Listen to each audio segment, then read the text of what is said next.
আজকে তোমরা আমার এই ব্লগে শুধু খাওয়া আর খাওয়া দেখবা, কারণ আজকে আমি ইফতারের দাওয়াতে গিয়েছিলাম। তো দেখি বুঝতে পারছো কোথায় গেছি। যারা আমাকে চিনো জানো, তারা তো জানোই যে এটা আমার একটা ফুপির বাসা।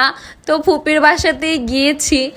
আর যেই দেখতেছি ফুপি খাবার বানাচ্ছে, মানে ইফতারি তৈরি করতেছে। এইখানে ডিম চপ, আর এই যে দেখো ফুপি চিকেন ফ্রাই করতেছে। আর তার চিকেন ফ্রাইটা একদম রেস্টুরেন্টের মতো হয়। সব সময় তার বাসায় গেলে সে চিকেন ফ্রাই করে দেয়, আর এত মজা লাগে খেতে। আর এই যে ফলগুলো, এগুলো সব ফুপা চায়না থেকে আনছে, চেরি, তারপর আরো অনেক কিছু দেখাবো সামনে। তো আমি একটা পুডিং নিয়ে গিয়েছিলাম, আর আমার পুডিংটা খোলার অনেক চেষ্টা করতেছি, কেন জানি আটকে আছে। তো অবশেষে খুলতে পারলাম পুডিংটা। কেমন হয়েছে জানাবে, লুকটা কেমন এসেছে। তো এইখানে সব আইটেম এক এক করে ফুপে আনতেছে, মানে আর কি আমরা সাজাচ্ছিলাম। তো সাজিয়ে তোমাদেরকে দেখাচ্ছি যে কি কি আছে। বেশি ফ্রুটস আছে আর ফ্রাইও আছে অনেক কিছু, কিন্তু ফ্রুটটা কি মানে খাওয়া হয় বেশি, যেহেতু রমজান মাসে এত ভাজা খাওয়া ঠিক না।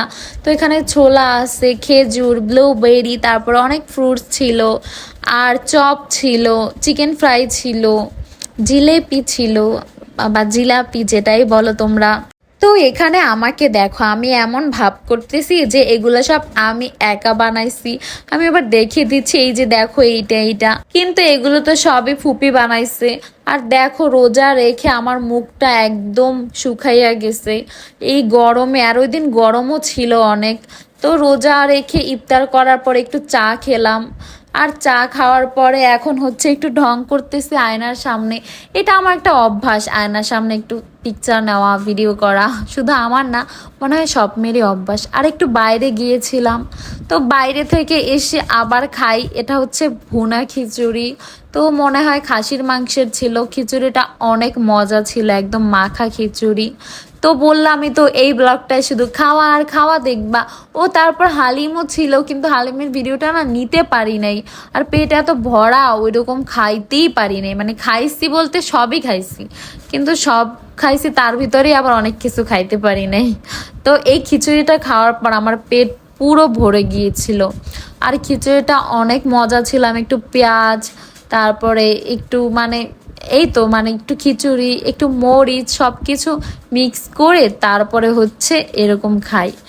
অনেক মজা লাগে আমার কাছে। আর খিচুড়ি আমার ভালো লাগে সব সময়।